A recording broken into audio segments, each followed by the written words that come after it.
E o primeiro paradigma que o governo deveria assimilar, do governo aqui como um todo, os vários ministérios que estão afetos ao tema, é de que nós não podemos seguir tratando os alimentos, que são a energia da vida das pessoas e de todos os brasileiros, apenas como uma mercadoria, em que alguns grupos capitalistas se dedicam a distribuí-los para ganhar dinheiro.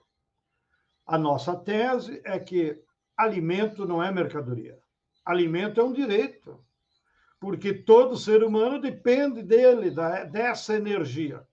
E, portanto, o Estado deve adotar políticas públicas de curto, médio e longo prazo que garanta a qualquer cidadão, independente da sua renda, do seu salário, da sua condição de classe, o acesso a esses alimentos.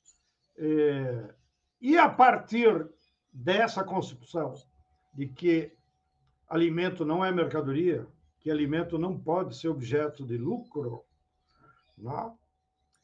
Então o governo deveria desenhar uma série de políticas de curto prazo. De certa forma, o governo sinalizou, evidentemente que a principal medida é fazer estoque. Mas não é só com efeito de propaganda, tem que botar recursos polpudos lá na Conab, para que ela, desde logo, se prepare e garanta estoques nesses produtos que a gente sabe que tem muitas oscilações. Qual é a tua avaliação do governo Lula neste item, o item política de estoques reguladores? A gente sabe que nos governos Temer e Bolsonaro houve um colapso da política de estoques reguladores. Nesses 2 anos de governo Lula, foi feito tudo o que poderia ser feito para reconstruir esse programa? Nós somos críticos a toda a política agrícola e agrária do Brasil. O governo brasileiro foi no piloto automático e deixou o agronegócio funcionar. Porém, não é o agronegócio que produz alimentos. Quem produz alimentos é a agricultura familiar. Nós temos defendido publicamente a tese de que o Brasil é dominado por 3 modelos de agricultura, de apropriação dos bens agrícolas. O primeiro modelo seria do capitalista predador. É aquele que enriquece se apropriando dos bens da natureza. Ele vai lá na fronteira agrícola, desmata, se apropria da água, dos minérios, da biodiversidade, da terra e acumula os bens da natureza. E isso acontece em todos os biomas, inclusive lá na minha terra, no bioma do Pampa. O segundo modelo é do agronegócio.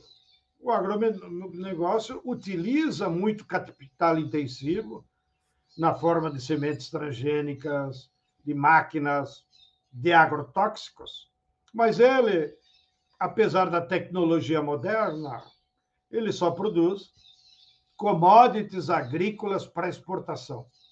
E, portanto, não resolve o problema do abastecimento da população brasileira. E o terceiro modelo, que é, inclusive, o mais representativo, porque reúne 5 milhões de unidades de produção familiares, é a agricultura familiar. Nós, inclusive, quando lutamos pela justa distribuição da terra, pelo combate ao latifúndio, pela reforma agrária, o resultado da reforma agrária é o fortalecimento desse modelo de agricultura familiar. E a agricultura familiar, ela se baseia, como diz o nome, em mão de obra familiar, mas, sobretudo, na policultura. Como até apareceu aí já na foto, nas mãos, a cesta na mão de um agricultor, uma cesta cheia de vários produtos, todos eles produzidos pelo mesmo agricultor. Você vê cenoura, beterraba, milho, brócolis, tomate, além dos grãos, né, que certamente ele produz. Então, a agricultura familiar, numa mesma área, ele produz uma infinidade de produtos, que é o que vai lá para a cesta básica do povo brasileiro.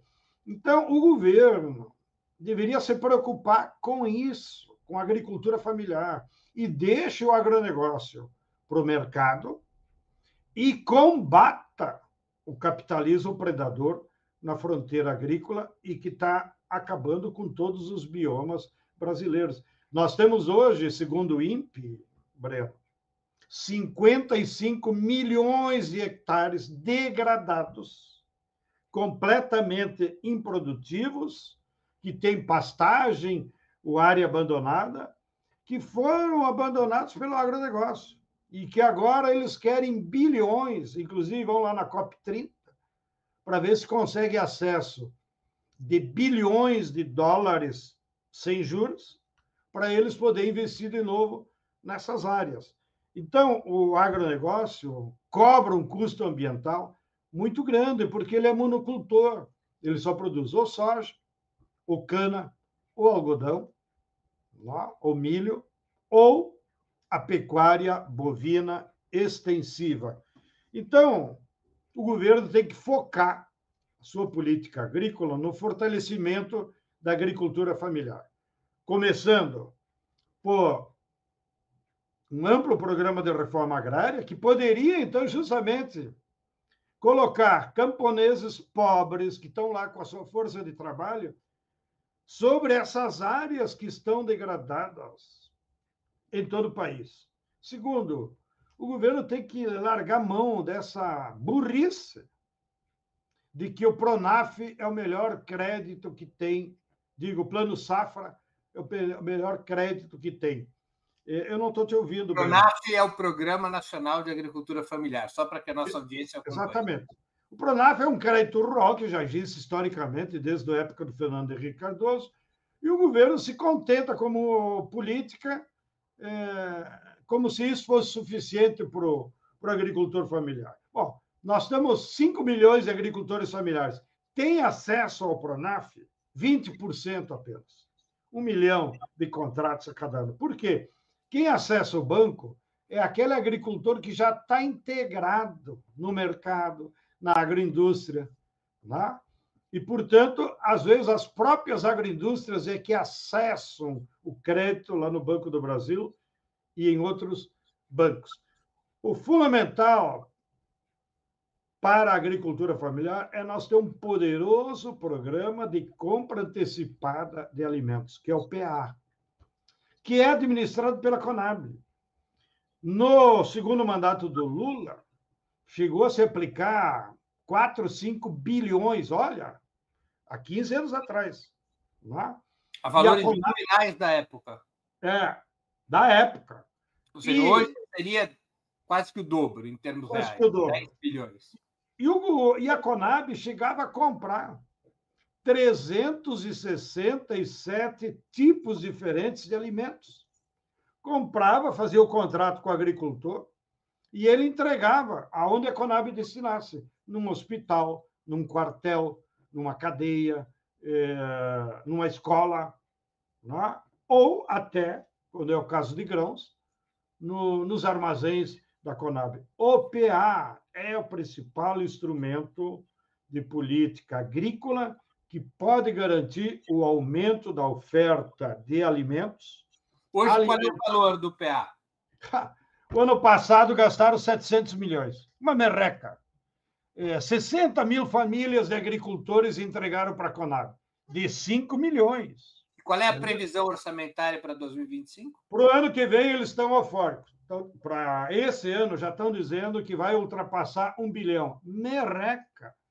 A Conab, para funcionar, tem que ter, como eu repito, de 5 a 10 bilhões de recursos para poder fazer esses contratos. Aí atende as duas coisas, porque estimula a produção, e, em geral, a produção familiar não usa agrotóxicos. Os agricultores que usam agrotóxicos são aqueles que já estão na soja, já estão no tabaco. Mas quem está produzindo essa cesta que você mostrou, não tem veneno. Então, tem um componente de saúde pública importantíssimo, né? E tem o componente que, para alguns grãos, tipo feijão, arroz e o próprio leite, que você pode estocar como leite em pó, a Conab poderia fazer volumoso estoque de alimentos que então você vai distribuindo para o mercado e controlando o preço. Então, e o pior, por isso que eu digo que tem também uma falta de projeto nacional, que isso afeta todo o governo, mas tem também uma certa incompetência dos operadores da política agrícola e agrária que estão lá nos ministérios, porque o Lula tem cansado de dizer para nós: para mim, a agricultura familiar é prioritária e não será por falta de recursos. Então, parece uma esquizofrenia. O presidente diz que não faltarão recursos e os operadores dizem que não tem recursos. Bom, onde reside a verdade?